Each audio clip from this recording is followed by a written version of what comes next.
There's a pale young maiden who toils her life away with a warm heart whose better days are o'er.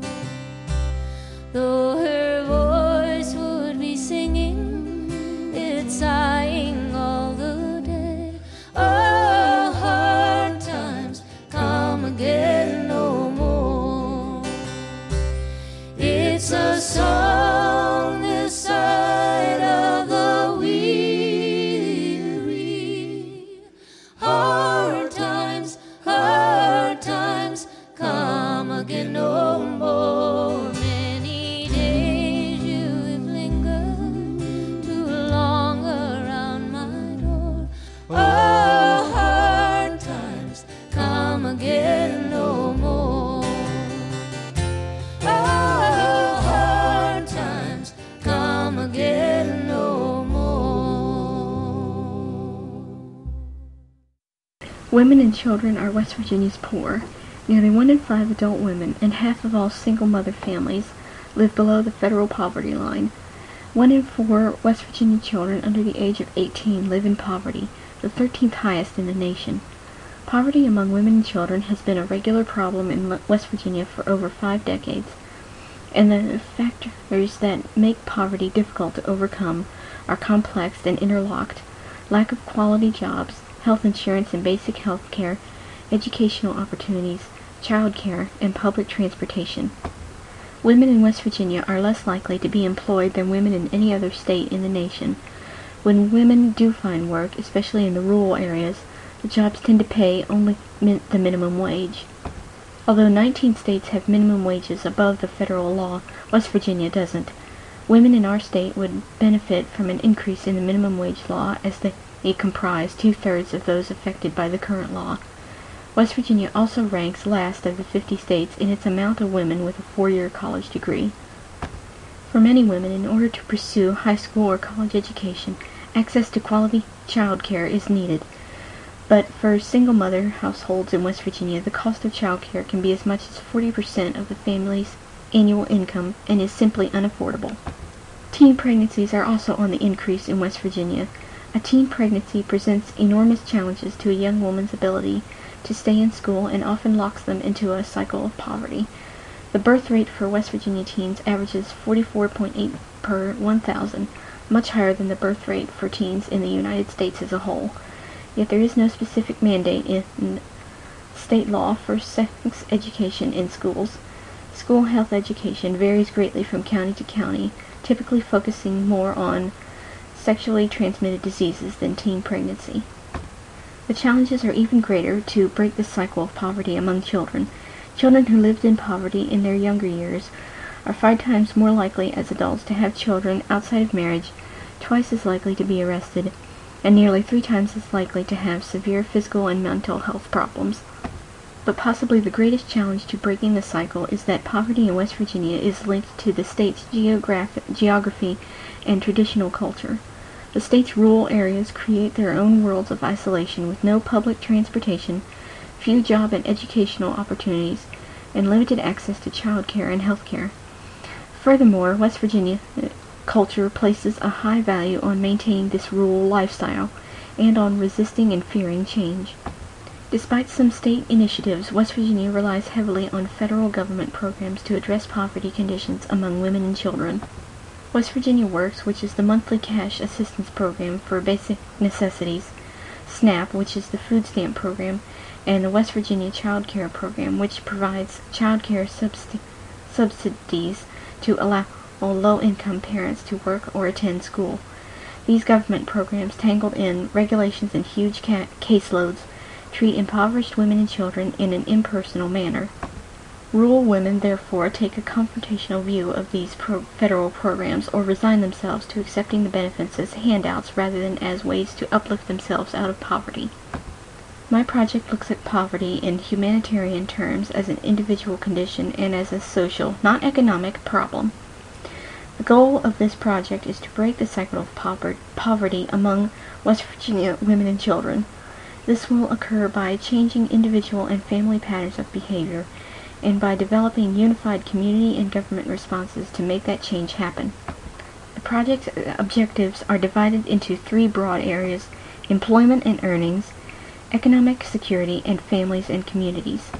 The objectives for employment and earnings are: number 1, raise the minimum wage in West Virginia above the federal level of $7.25 per hour. Number 2, eliminate gender pay inequities by requiring employers to prove that pay differences exist only for legitimate job-related reasons. Number 3, develop more job training opportunities for women, particularly in non-traditional and in higher-paying professional fields. Number 4, offer outreach and support services for women interested in settling up their own businesses. The objectives for economic security are: number 1, maximize the state's participation in federal public assistance programs and eliminate the assess test for participation in West Virginia Works, the state's temporary cash assistance program. Families could save more of their limited funds without fear of losing assistance, thus becoming more self-sufficient. Number 2, develop resources that continue to improve early childhood education and the percentage of children who finish high school. Increase opportunities for women and girls to pursue higher education. Number 3, enact a state-earned income tax credit to relieve the tax liability of low to moderate income workers. The objective for families and communities are: number 1, encourage and promote enrollment in the state's recent Medicaid expansion and in the new federal health care law so that more low-income women and children are covered by insurance. Number 2, implement uniform sexuality and health education classes in all counties to help reduce the rate of teen pregnancies.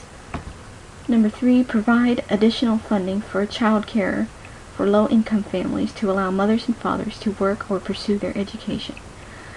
Number 4, expand public transit services in the state. Encourage innovative solutions to rural transportation problems, such as more public and private consolidation of social services. Number 5, develop cultural self-awareness training for social service professionals in order to help families overcome their traditional fear of change and accept new program opportunities. These objectives are bundled into 4 key areas of intervention that will be required to break the cycle of poverty. Number 1, meet the basic needs of those in poverty. It is impossible for women to learn new skills or seek jobs when they have unmet health care needs or not enough food for themselves or their children. Number 2, remove barriers that prevent escape from poverty conditions, such as inadequate access to affordable child care and to reliable transportation. Number 3, building skills through training and education. West Virginia must continue to improve the percentage of young girls who finish high school and pursue higher education. Number 4, developing better paying jobs that allow women to maintain a decent standard of living. The action steps for these intervention areas sound simple. Bring the stakeholders together, educate them as to poverty issues, and encourage them to work together to develop programs and resources that will uplift needy women and children. But the stakeholders are not connected to one another. Public and private entities act independently from one another, moving in different directions and creating barriers that resist collaborative efforts. In order to effect change, consensus strategies be needed to tear down these barriers. The community is the best place to begin consensus strategies because within a small, isolated geographic area, organizers can easily identify, mobilize, and bring together various interests. Community residences, private organizations, public agencies, churches, businesses, labor unions, healthcare providers, and schools need to open and maintain dialogues that transform attitudes and identify local assets, resources, and unmet needs. Because rural West Virginians tend to resist new ideas and fear change, consensus strategies will be needed to increase public information and support as poverty solutions are applied. The strategy, therefore, must be to develop a powerful message and a public awareness campaign that uses not only high-tech resources, but also traditional information outlets such as weekly newspapers and one-on-one conversations to reach rural areas. Political strategies must be employed to advocate for new state laws and policies, or to modify existing ones. Within the past year, a political merger of over 160 groups has been formed under the banner of Our Children, Our Future campaign to end child poverty. The coalition is developing short and long-term legislative proposals for fighting child poverty. Although the focus of this coalition is on child poverty, their efforts have wide-ranging impacts on women as well, because their proposals include such family issues as affordable housing, a state-earned income tax credit, stopping cuts to child care subsidies, and expansion of health care services. 2 additional strategies are needed to break the cycle of poverty: innovation and empowerment. Too often programs to help impoverished women and children are caught up in traditional ways of doing things. This tends to limit the range of possibilities that are considered to break the cycle of poverty. Innovative strategies work hand in hand with consensus strategies and would involve community organizers establishing a friendly, non-threatening atmosphere which encourages new ideas and creative action among stakeholders. The final strategy is empowerment. Effective citizenship is at all levels of government, but particularly at the local and state levels, is essential for poverty reduction. It is at these levels that women living in poverty engage in daily living activities and are faced with barriers that keep them from rising out of poverty. Yet their voices are usually ignored in the decision-making process, or they do not take advantage of opportunities to participate in the political process or in program decisions that affect them. Empowerment strategies, therefore, must be developed to increase the number of impoverished women who vote, as well as the number who are included on social program policy boards. Legislative leaders, the business and labor community, government, the news media, and private organizations all must play an influential role in addressing the problem of poverty, along with the women living in poverty. Bringing together these stakeholders and by employing consensus, political, innovation, and empowerment strategies, the goals and objectives of this project can be realized to break the cycle of poverty among West Virginia's women and children. Charlotte Bunch and Cynthia Kaufman have the most significant connections to my social analysis project on breaking the cycle of poverty. Both women discuss how action and theory combine to make radical changes in the world. Kaufman expressed some interesting points about the role of traditional culture as the main source of opposition to change and creating theory. Bunch created a model of theory that can be used in guiding people to think differently and to view a problem through other perspectives, thus creating more options for solving it. Bunch's essay, Not by Degrees, focused on the cycle of feminist theory and action. As she stated, theory and activism continually inform and alter each other. Theory creates action, which in turn creates new theories and ideas, or changes the old theories. In order to break the cycle of poverty in West Virginia, Bunch's theory model should be put into practice. The first and second parts of the theory are to raise consciousness of the problem and to ask questions from all sides of the problem. For the most part, we are conscious that poverty in West Virginia is a problem. What people are not as conscious of are the different elements that constantly trap people in this cycle of poverty. That is where we should apply Bunch's second part of asking questions from all sides. As I have discussed in my paper, we need to look at each factor that contributes to the cycle of poverty: education, transportation, culture, healthcare, and build a unified effort of various organizations and public agencies to address each one. Third and fourth parts of Bunch's theory model are to make a conscious choice about what is right in order to make our goals concrete, and to include a strategic approach to accomplishing the goals. The approach to breaking the cycle of poverty continues to be a work in progress. The necessary approach should be from all angles, a leave no stone unturned approach that looks at what is right and what do we value the most. In the case of poverty, these women and children value a better quality of life, and a strategy should be developed to treat each individual case.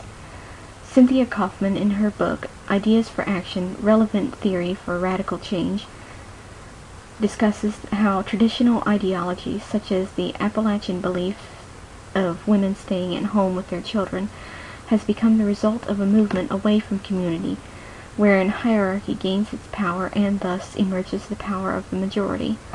As she stated, people come to accept their own domination when the ideas prevalent in their society lead them to forget what they lack and to believe in the rightness or the naturalness of the present order of power and privilege.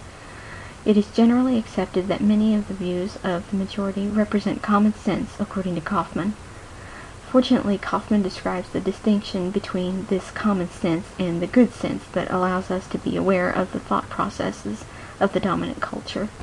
Kaufman's focus was to make her readers aware of the human factor, of the human nature, and the individuals, not simply the traditional culture. As stated in my paper, one of the key points of the cycle of poverty is the traditional West Virginia culture itself. Rather than accept what the dominant culture believes is West Virginia women, we need to create a new idea. Using good sense complemented by Bunch's theory model would be taking a step into the right direction towards breaking the cycle. I believe that the class has taught me that in order to place the wheels of social change into action, one first needs to cast light on, i.e. raise consciousness of, the problem within society, and we must have the good sense to know that cultural traditions do not have to be accepted solely as the norm. In the case of women and children in West Virginia, that way of thinking has led them into the cycle of poverty trap. Consciousness is the key factor in creating new theories to inspire innovative actions that result in a change for every individual. For part 3, a bell hooks quote that I think applies to all of our projects, regardless of the topic, is, "The function of art is to do more than tell it like it is. It's to imagine what is possible."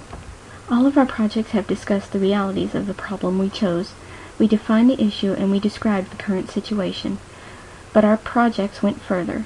We imagined what was possible to solve the problem. Then we created goals, objectives, and strategies to do just that.